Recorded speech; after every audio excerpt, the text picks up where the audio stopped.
4 yanı var. Xitay'ınki Türkiye'deki konsulxanası yani bu baş bulup vatandaki birlik sepbilimi teşviqat Xitay'ınki. Bular birleşip şu atalmış tukan yoklaş siyasi bir programımız bilen 42 nefer bizning millettin bo'lgan milleti Uyghur emas Urg'uydan bo'lgan bu maxluqlar Xitayninki bu chaqiriqiga ovoz qo'shib aslida 90 nechtisi iltimos qilib Xitayninki bu rezil siyosatiga yordam berish uchun men qaytay deb Xitoyga iltimos qilgan bo'lsam Xitoy tanlab yurib 42 ni olgan bo'ldi natijada.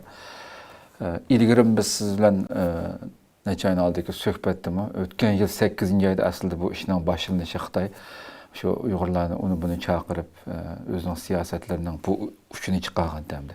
Shu vaqtda men bir gap bo'lgandi bularningki masalasi. Endi bu ish yuz berdi.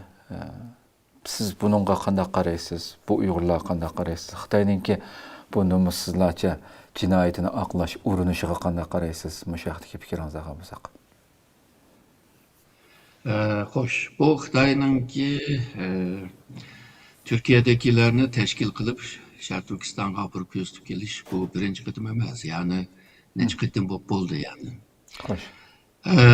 Ama bunda bir mesele var. Yani her kanda bir insanın özünün uruk tukanını yoklaydıgan ve körüş vağını hiç kim tosaklık kılamaydı. Bu halkara kanunlarda mı verilgen bir rakamdı.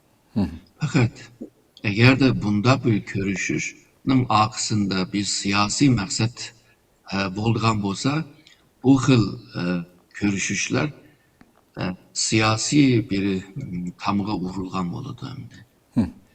Bolup mu Xitay eğer de farklı niyeti bile bularını teşkillep Şarkı Türkistan apırıp oyuntup, köstüp, onundan keyin Xitayninki propagandasını kıpırınladı degen bolsa, o vaqtida buningki mahiyeti o'zgargan bo'ladi. Ya'ni bayağı men degandek urug' tuqqanni yo'qlash haqqini haqliq degan bilan biroz ziddiyatlik bo'lib qoladi. Bu Xitoyninki tashkil qilib apag'ini nayda aniq hammamiz bilamiz, buning talash tortishninki hojat yo'q. Hamda bunda bir mesele var. Eğer de Xitoy bilan maşincilik bir yıkımlığın boğan bolsa, nima uchun chet elga chiqdim bundan? Yani Xitoyni mutabiye qilib ishchida qolsam bo'lmamdi yani. Yo'q, men talada yeni bir hayat, texmi boylik bir hayat, texmi farklı bir hayat yaşayman deb chiqqan bo'lsa, bu vaqtida qaytaş meselesinde siyaset meselelerine bağlanmaslık lazım ama bağlandı yani.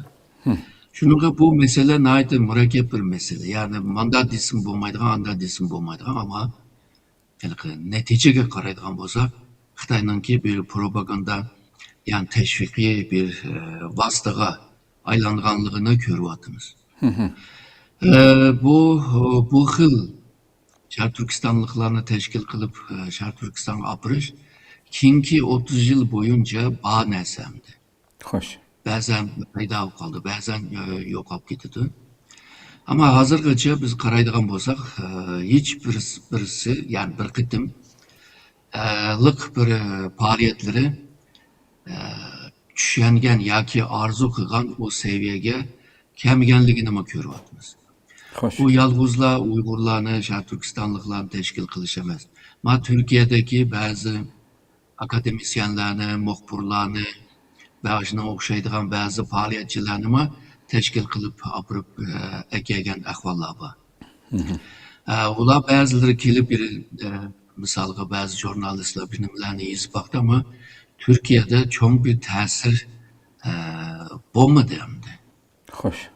Şununla Xitayninki bu xil qılıqlar bence pek önümlük bulmayıvadı. Onun yerine hakikaten Şarkı Türkistan halkıga g'amxo'rlik qilib, ularninki derdiga derman bulup, eğer de aşında tırışkan bolsa minnettar bo'lalaydı. Ama bir siyasi bir propagandaga aylangandan keyin bunun bir minnetdarlıkını iliş ve kıyım buludu.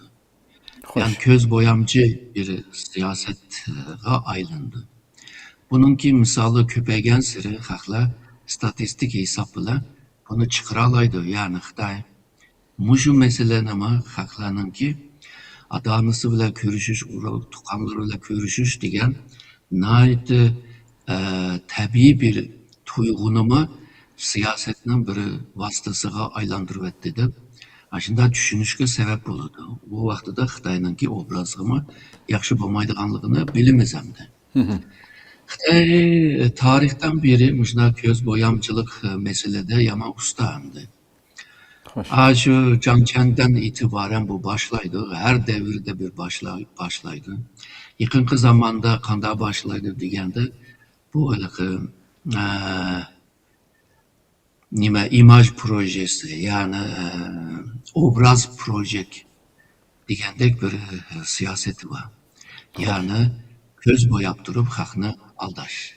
Ya ki köz boyap durup hakını özgü celip kılış. Bu mu hazırki bu ahvalma aşınanga kirdi hamda Şark Türkistanlıklarını davet kılıp, apırıp, oynatıp, köztüp degendek. Tabii bular bikaga bağmaydı, bikaga kemeydi. Bazıları bu vazife ilişki doğru keldi. Tekimi bir kıyınçılık ahval yaratkan boludu. Uruk tukunumni ködüm degen bile ma bu Xitayninki istihbarat teşkilatıga hizmet kılışkımı zorlaydigan ahvallar bolup kalıdı. Müşaheden başlap imza koyğuz şetde bu mu aşkarlandı o ana. Ya bütünlüğü hiç kandak zulüm yokluğuna. Yani bu burunmu şundaqdı, hazır mı şundaq? Bunun kim şundaq buludu hamda? Bunun yığınlık bir narsa emas, hammamiz ko'rib bilayotgan narsa.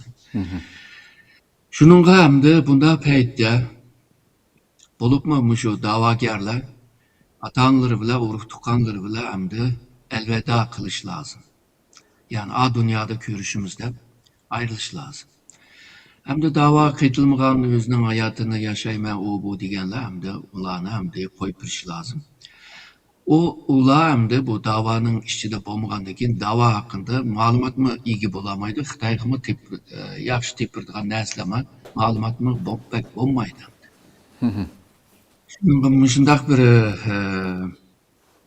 murakkab va bir jihatdan qarasa ichinishli, bir jihatdan qarasa shaxsiy manfaatlar aralashgan shunday bir masalaga aylanib qoldi. Misolga biz ko'rgan bu bolalarni biz hiçbir zaman ko'rmadik yani. Nerede yaşaydı İstanbul'unki? Onu bilmeyimiz. Demek ki Xitay bilip başta adamlarını hep bağlan okşaydı ama istihbarat cihette pek bir ehemmiyeti olmaydı deb o'ylayman. Hoş. Hoş.